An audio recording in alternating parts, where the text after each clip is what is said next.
All right, so let's dive into some really interesting, maybe even a little unsettling territory today. Have you ever heard of this term, hashtag USA Brexit? Sounds like like something out of one of those political thrillers, huh? Right. But it's a theory and it's gaining traction and it really centers on these potential parallels to Brexit, but amplified for the U.S. For the U.S. letter landscape, yeah. What's really capturing people's attention, I think, is that hashtag USA Brexit suggests this really deliberate, this long game manipulation of the U.S. electoral process leading up to the 2024 election. And you sent over some really diverse sources for this deep dive. Yeah. We've got a really detailed timeline breakdown. Yeah. Some historical analysis, even legal documents. Yeah, it's a lot to unpack, but that's what we do here, right? That's what we're here for. So if this theory holds water, how did this all allegedly begin? Yeah, where did it all start? Well, the theory points to 2016 and the Brexit vote as a sort of a blueprint. That's where we saw Russia's disinformation machine really ramp up, pushing this divisive content on social media platforms like Facebook. Oh, yeah. Remember Cambridge Analytica and all that controversy around harvesting user data? Yeah, that was a big deal. Big deal. Wasn't Steve Bannon involved in that? He was a key player along with the Mercer family. Okay. They used that data to create these highly targeted ads and messages that tapped into people's anxieties and ultimately influenced voter behavior. So the hashtag USA Brexit theory suggests that those same tactics were then applied to the U.S. election in 2016. Exactly. The theory claims those tactics, combined with Russia's interference, helped sway key states by razor-thin margins, like a test run for something much larger. A test run. And then, of course, we had the 2020 election. Yeah, that was a different story, right? It was by 2020 awareness of election interference was much higher. So social media platforms were under more scrutiny and attempting to be more vigilant about disinformation. Yeah. Voter turnout was also incredibly high. Yeah. Biden won, but the theory argues that this was just a temporary setback for those allegedly behind hashtag USA Brexit. Okay. The groundwork, the seeds of doubt had already been planted. And that's where Elon Musk and his acquisition of Twitter, now X, comes into play. Precisely. Musk had already amassed a massive following and influence, but his acquisition of Twitter in 2022 gave him access to one of the largest data sets on human behavior ever collected. Yeah. Huge. And the hashtag USA Brexit theory suggests that he used this data, along with advanced AI, to actually manipulate opinions during the 2024 election. That's the claim. Wow. But we have to unpack what that actually means, you know? Yeah. The theory alleges that Musk's AI could identify shifts in voter sentiment in real time, instantly adapting disinformation campaigns to exploit those vulnerabilities. Hold on. Real-time manipulation. How could they possibly do that? Imagine AI systems that are constantly monitoring social media posts, news articles, even private messages. Wow. They use a technique called sentiment analysis. Okay. To gauge the emotional tone and opinions being expressed. So it's almost like they're able to read people's minds or something. Well, not exactly mind reading, but it's getting pretty close. Yeah. Then these algorithms could identify and exploit any anxieties or vulnerabilities they detect. So it's like an automated disinformation machine. It is Constantly adjusting its course. Yeah. To maximize impact. That's pretty unsettling. It is, and it gets even more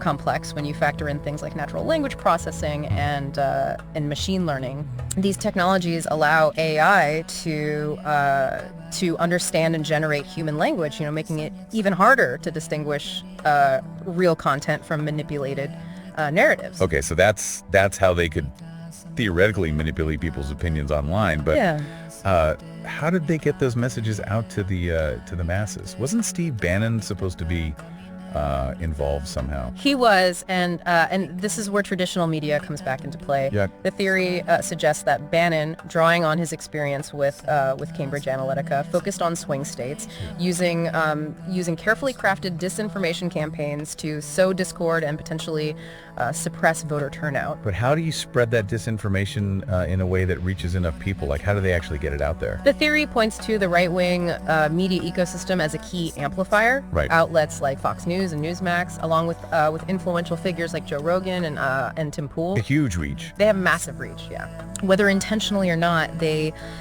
became megaphones for these manipulated narratives. So it's not just about creating the disinformation, it's about making sure it resonates with the right audience. Exactly. They tapped into pre-existing anxieties and biases, weaving narratives that were already primed to spread like wildfire within those echo chambers. Right. And on X, the theory alleges that Musk used tactics like shadow banning and throttling to further control the flow of information. Right. I've heard those terms before, but could you explain what those mean? Sure. Shadow banning involves limiting the visibility of certain accounts or content without notifying the user.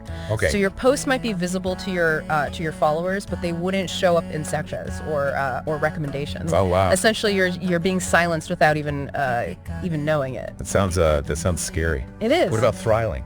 Throttling's a bit more overt. It involves intentionally slowing down the reach of specific posts or accounts, making them less likely to go viral or reach a wide audience. So if the hashtag US of Brexit theory is true, they were controlling the message, controlling who could see it, and actively manipulating people's opinions all at the same time. That's what the theory suggests. And to make matters even more complicated, we've got the alleged involvement of Russia. Right. Can't forget about Putin. What role did he allegedly play in all of this? The theory claims that Putin reactivated his entire disinformation network, including troll farms, bot networks, and the funding of right-wing influencers.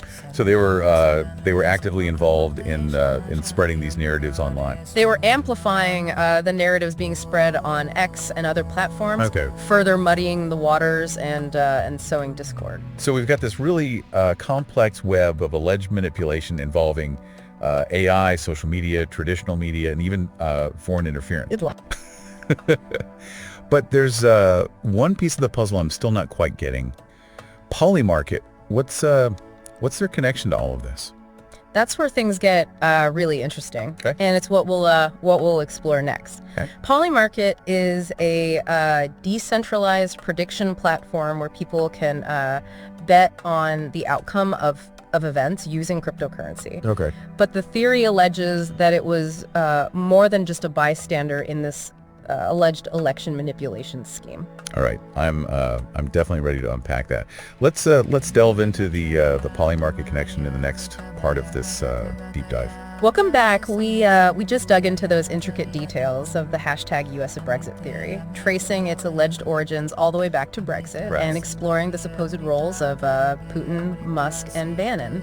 Yeah. Now let's shift our focus to the potential consequences, because Yeah. if even a fraction of this theory is true, it raises some serious concerns about the future of democracy. I have to admit, I'm still processing everything we just talked about. Yeah, It's a lot to absorb. it is. But if the 2024 election was indeed engineered, where does that leave us? Right. What does it mean for the future of our democracy? Those are the questions that keep a lot of us up at night. Yeah. There are no simple answers. Right. But what's clear is that the hashtag US of Brexit theory forces us to confront some uncomfortable truths about the vulnerabilities of our democratic systems in the digital age. I'm particularly interested in exploring the immediate consequences. Okay. If this theory holds water, what are the most pressing issues we need to address? Well, first and foremost, I think it would mean that the very foundation of our democracy, the ability to hold free and fair elections, has been severely compromised. Yeah, I mean, if people can't trust the outcome of an election, Right. it erodes faith in the entire system. It does. And that erosion of trust seems to be a recurring theme throughout history. It is. The materials you provided drew chilling comparison to the America First movement of the 1930s. Yeah. Can you elaborate on that a bit more? That's where we see these disturbing parallels. Yeah. The America First Committee, led by figures like Charles Lindbergh, pushed an isolationist agenda, arguing that the U.S. should stay out of World War II. Right. But beneath the surface, there were these deeper, darker motivations at play. The document highlighted how they used tactics similar to what we're seeing today. Yeah. Exploiting economic anxieties, stoking fears about immigration, Right. and labeling anyone who disagreed with them as unpatriotic. Exactly. It's almost like a blueprint for how to divide a nation. Exactly. And the truly unsettling part is that the America First movement had significant support within the government. Within the government. Rachel Maddow's Ultra podcast delves deep into this history, revealing the involvement of senators and congressmen in promoting these fascist ideologies. Senators and congressmen. That's terrifying. It is. It makes you wonder if similar things could be happening today. Well, that's the question we're grappling with, isn't it? Right. And even if those in power aren't intentionally promoting those ideologies, they may still be susceptible to the same kinds of manipulative tactics that were used back then. So we have historical precedent for this kind of manipulation. We do. And in today's hyper-connected world, Right. it seems even more potent. It does. What can we do to break free from this cycle of distrust and manipulation?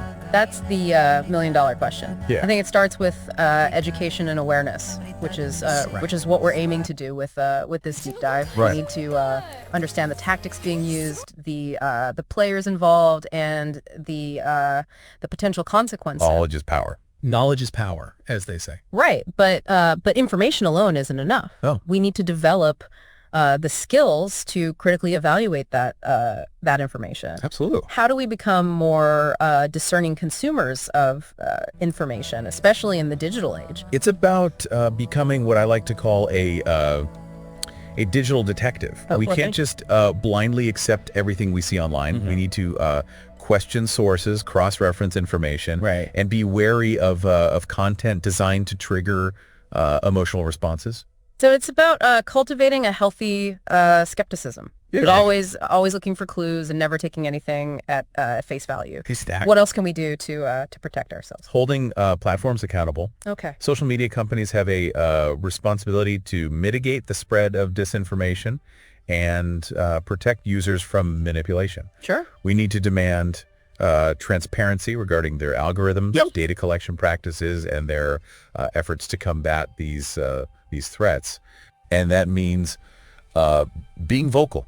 Right. Calling them out when they fall short, supporting legislation that promotes online safety, and even considering alternative platforms that prioritize ethical practices. Absolutely. And we also need to support independent journalism and fact-checking organizations. Yeah. They play a vital role in exposing disinformation and providing reliable information to the public. Yeah. They act as a crucial counterbalance to the spread of misinformation. It seems like building a more resilient democracy requires a multi-pronged approach. It does. But it's not just about institutions and platforms, is it?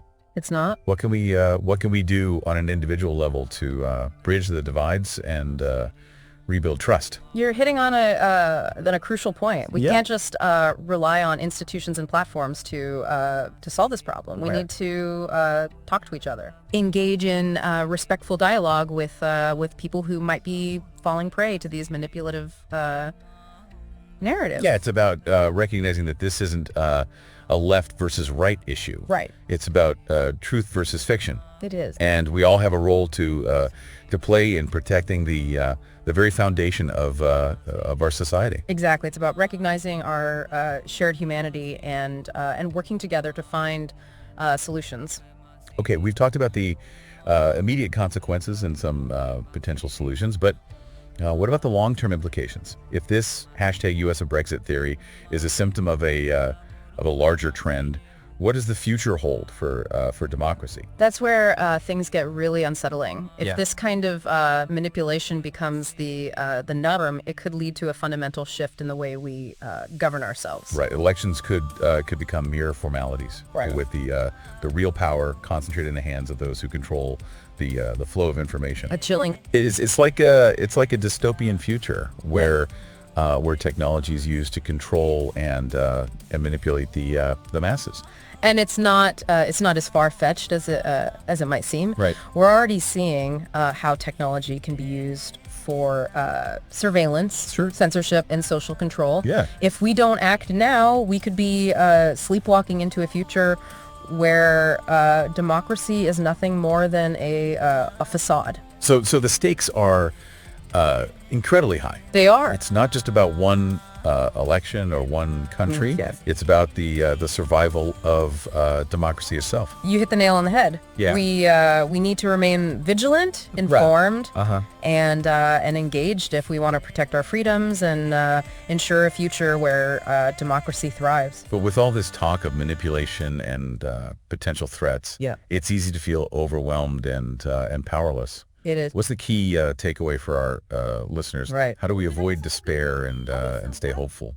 It's understandable to feel overwhelmed, but we can't succumb to those feelings. Right. Apathy is the enemy of progress. Yeah. Remember, each of us has a role to play in safeguarding democracy. Okay. Stay informed, think critically, hold those in power accountable, and support organizations that are fighting for truth and justice. It's about reclaiming our agency. It is. We are not passive consumers of information. We are active participants in shaping the future. Precisely, and that starts with asking ourselves some tough questions. Yeah. What information sources do we trust? Right. What biases do we hold? How can we contribute to a more informed and engaged citizenry? Those are questions we all need to grapple with. We do. Now let's turn our attention to Polymarket and its alleged role in the hashtag USA Brexit scheme. Are you ready to dive into that? Okay, so we've gone pretty deep into this hashtag USA Brexit theory. We have. From its alleged origins to its potential consequences. Yeah. And now it's time to tackle what might be the most perplexing piece of this puzzle, Polymarket. Right. It's a decentralized prediction market. It is. But how does that tie into this alleged election manipulation scheme? Polymarket is where the theory takes this fascinating turn. It's a platform where people can bet on the outcome of various events, including elections, using cryptocurrency. Right, and it operates on a decentralized network. Decentralized network. Which means there isn't a single entity controlling it. Okay. But the hashtag USA Brexit theory suggests that it was more than just a passive bystander. Right. The theory alleges that Polymarket was actually complicit in the manipulation. Right. I'm struggling to understand how a prediction market could be used in that way. Think about it this way. If someone knew the election was going to be manipulated, they could place bets on Polymarket based on that insider information, right, and potentially profit immensely from the outcome. So it's not just about profiting from a chaotic situation. Right. It's about incentivizing the chaos itself. It is. It creates this dangerous loop where manipulating an event becomes even more appealing if you can also bet on the outcome. Exactly. The theory accuses Polymarket of failing to prevent the use of insider information. Okay. Essentially allowing individuals to benefit from a rigged system. And remember, we have Polymarket's terms of use as one of our sources. They do. Oh, right. Yeah. You mentioned that those terms contain some interesting clauses. They do. What exactly stood out to you? There are a few things that raise red flags. For instance, Polymarket repeatedly emphasizes that they're just a platform, not a financial institution or a broker. they try to distance themselves from any responsibility for the actual bets that take place on their site. So it's the classic, we're just the middleman argument that we often hear from tech companies. It is. What else caught your attention? They also include these broad disclaimers about the accuracy and reliability of the information on their platform. So they're not vouching for the accuracy of the information on their site. Right. They basically say that they can't guarantee the information is correct. Okay. And that users are responsible for doing their own research. So if someone's using insider information to manipulate the market, Polymarket is essentially washing their hands of it. That's the implication. They're essentially saying, buyer beware. It's up to the users to determine the validity of the information. It's not their responsibility.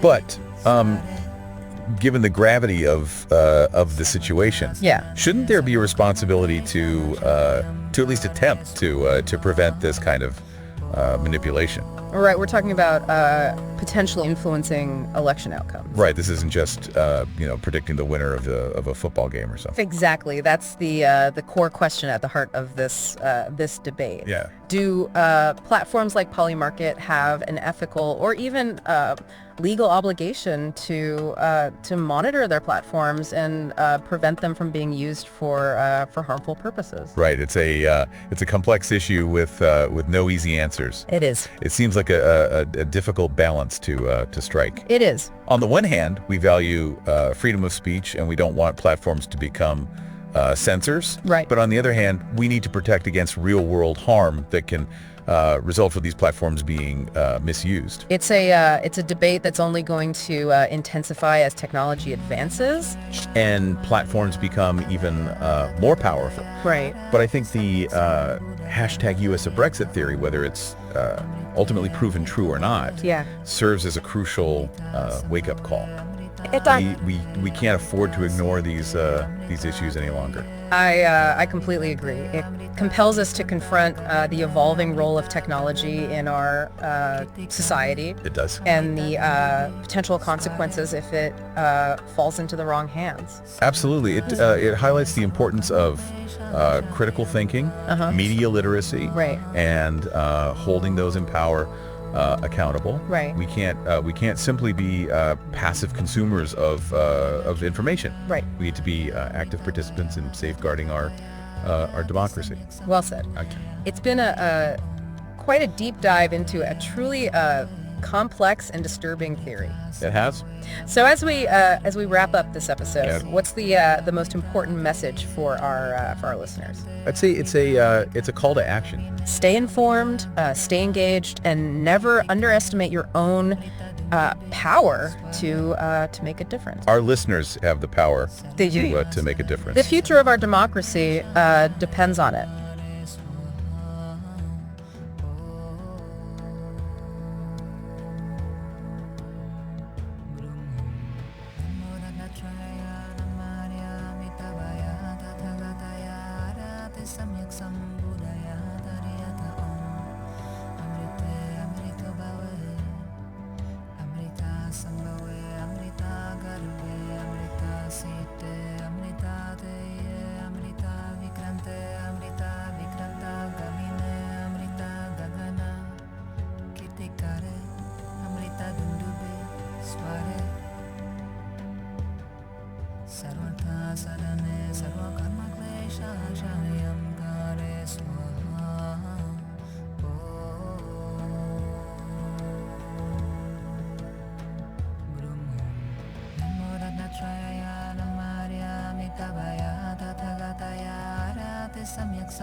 सम्यक् सम्भूतम्